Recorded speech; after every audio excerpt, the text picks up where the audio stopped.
17th to present the budget statement and economic policy of government. And there were some developments backwards and forwards, but as the Hansard provides, the budget statement came to be approved by the House. Now, that budget statement and economic policy contained the e-levy proposals.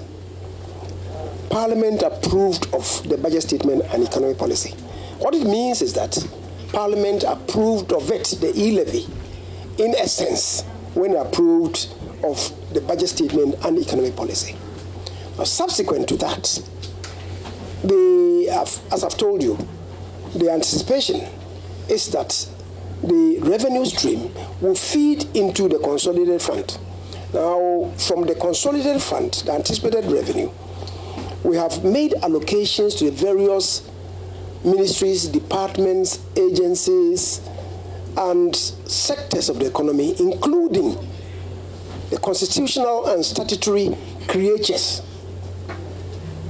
Now, the estimates, the revenues allocated to these sectors and constitutional and statutory creatures includes the anticipations from the e-levy.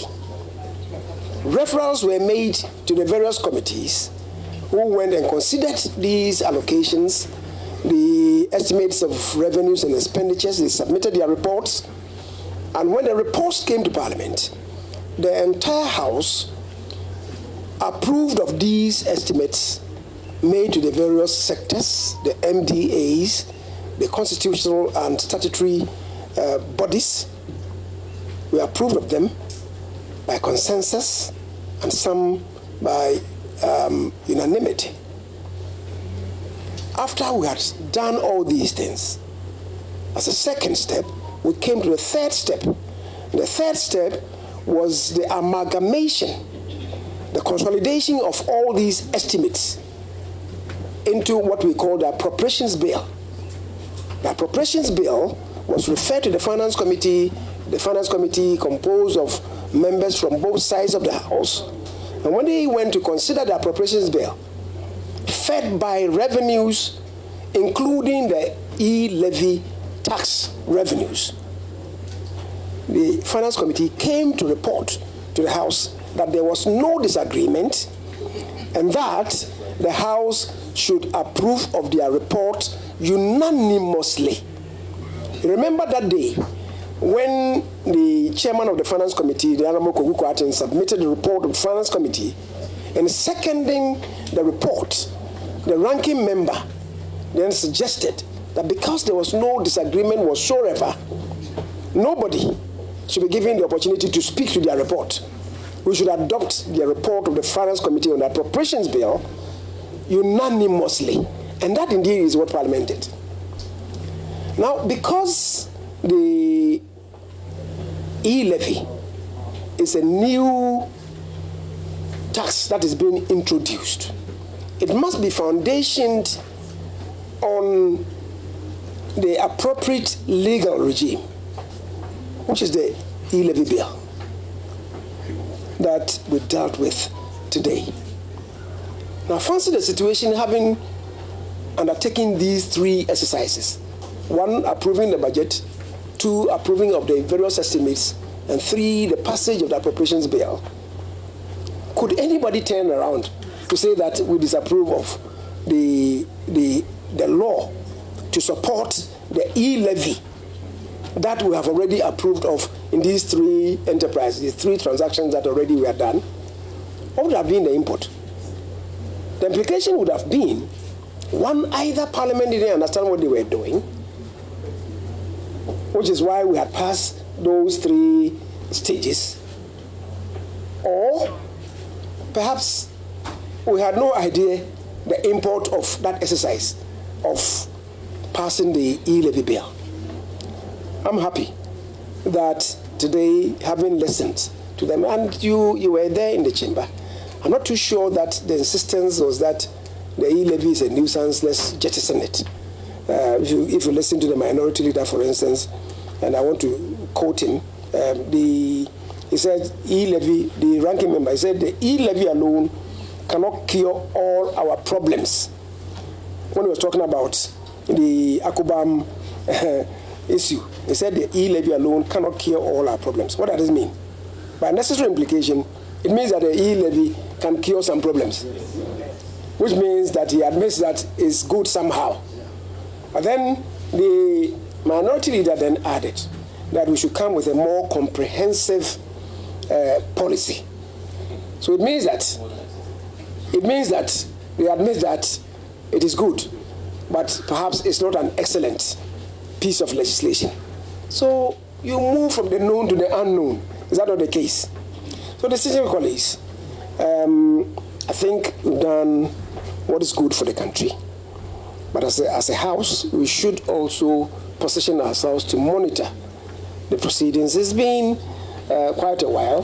The effect of this lethargy on the economy has not been good.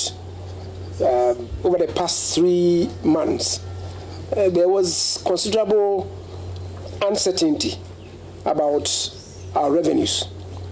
And Ghanaians, investors, and even the GRA was worried. Which explains why there was a lot of speculation in the system, which speculation led to the downgrading of us, and also the downward spiral of the cedi, which raised the cost of living. So the passage of this bill, really, you heard the minority leader when he related to the cumulative effect of what is happening, that people should know that we are going to add to the back of an existing regime, which is 2% plus 1.75, he said. Maybe he didn't know that the rate was going to climb down to 1.5. But he says it was going to go to 3.75. Now, be that as it may, what it means is that already we have 2% in the system, which 2% is not coming to government. It's feeding the economies of those companies that are collecting these monies from Ghanaians, the telcos. And they are not building our roads for us. They are not building our hospitals. They are not building our schools. They just collect the monies. Enterprises that were not set up to conduct the business of banks, they are now into banking, collecting monies, and then taking them to their home countries to grow their economies. Government or the Ghanaian state now want to own a stake in this, have some money to develop our economy. Would any person who is patriotic say to us that, no, don't do it, allow them to take the money to develop their economies? I don't want you to introduce any law that will compel Ghanaians to pay to develop our countries. Would any patriotic person say that? Distinguished colleagues, I think we have seen enough. We have heard enough. I don't want to rehash what you all witnessed, but we should all be thankful to God Almighty, be thankful to colleagues, the MPP members of Parliament, and I would say, to the extent that our colleagues were not raucous, they were in attendance, and no such infractions came. I think we should also be thankful to them that we had a smooth conduct of business in the House, and we are moving the agenda of national development forward. I thank you once again for attending to this.